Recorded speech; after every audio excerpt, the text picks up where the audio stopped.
All right, so welcome to the Pastor's Corner. Three pastors in a corner talking about stuff. That's kind of been our operating mode, but we appreciate you guys checking in. It's just a helpful way for us to communicate to you during this time. One of the things that we want to talk about today is regathering. Restrictions have largely been lifted, especially for churches in terms of gathering, so that's good news. And so we have been talking this week about what our first gathering is going to look like, and so that's going to be happening June 28th, and maybe Dennis, you want to kind of speak to that and some of the ways we're thinking about it. Yeah, so this week the restrictions have been significantly lifted for churches, so we can gather unlimited numbers outdoors. And so our first gathering, which we're all tremendously excited about, it's been so long since we've been able to gather and worship together. So that's what we're planning to do, weather permitting, on June 28th. That's going to give us a little bit of time to prepare and do this well and not kind of rush into things. We will have a full service out on the side lawn.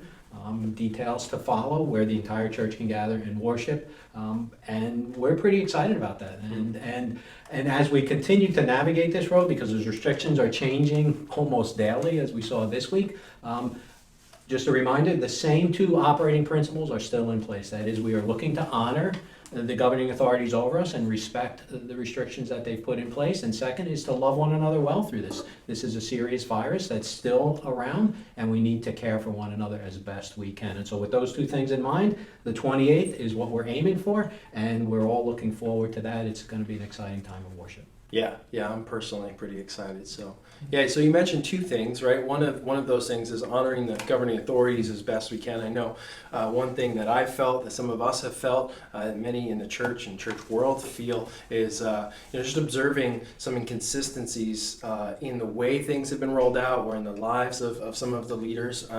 How are you thinking about dealing with inconsistencies in the life of government leadership? Right. Yeah, so I think the narrative, and to set the context that we should really avoid larger gatherings for a long time because of health reasons, right, to slow the spread. And then the protests started. And, these were large, sometimes very large gatherings, and people were saying, like, this seems inconsistent that you're now supporting these things in a large gathering. And what about, these other things that are important, like church and worship services like that. And I think that, we should think about responding to the authorities when we see these inconsistencies the same way when we see inconsistencies in our parents when we were children. Right? As a parent now, I know I'm inconsistent. Sometimes I have double standards, and I just wouldn't want my kids to say, hey, like, we're just going to do whatever we want now because you're being hypocritical there. But as believers, the first thing we should do is pray for our leaders. Like, that is a repeated injunction throughout the New Testament to pray for our governing authorities. So praying for them, for wisdom, for guidance, even for favor, if they are hostile to us, for favor from them. And then also just to work quietly with our own hands, to live peaceably, to put our heads down and proclaim the gospel, in any way that we can, and just to seek to serve and love others well, and be, I think, kind of that background glue which holds our society together without seeking attention or fame for ourselves. Mm-hmm. Yeah, right. And I think we've seen, like, part of the problem in some of these things is that responding to sin with sin only begets more sin, right? Just like in marriage, you have one sinner plus one sinner equals two sin, right? You have twice as much sin, and so oftentimes the impulse is I have to do something, I have to get justice this way, right? And sometimes that becomes unhelpful. We want to be helpful in our response, and the operating principle to that is love, right? What is the loving thing to do?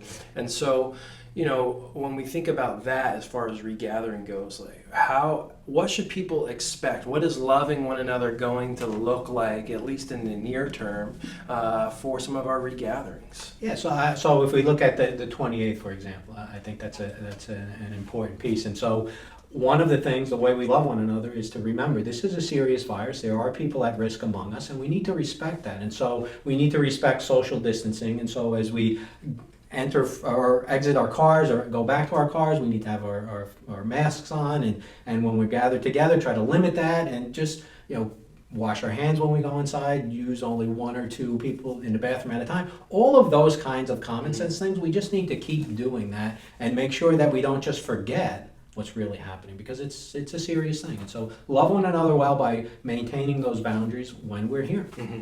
Yeah, even part of that is loving each other well where each one is at, right? Yeah. So like we are our weakest link, so where the weakest conscience is, we're gonna try to love each other well in that, even if maybe an individual isn't very concerned or doesn't feel it's as significant. Another aspect of what people should expect, so expect guidelines on that. We'll be putting some of those out, just how we are going to do things, and I just appreciated how people respected that in our drive-through gathering, right? So I think that's going to be good, and it's just a good test for us of faith and love for each other. But I think another aspect that'll be tested in the challenges throughout the summer, we're going to be doing family inclusive worship, right? Which means families are included in the church gathering. And so that's going to require some love on the part of parents with their kids, and just even the way that we sit and gather, and kids sitting through church, and for people who don't have kids. And we'll be putting out some information and some video just about how to help people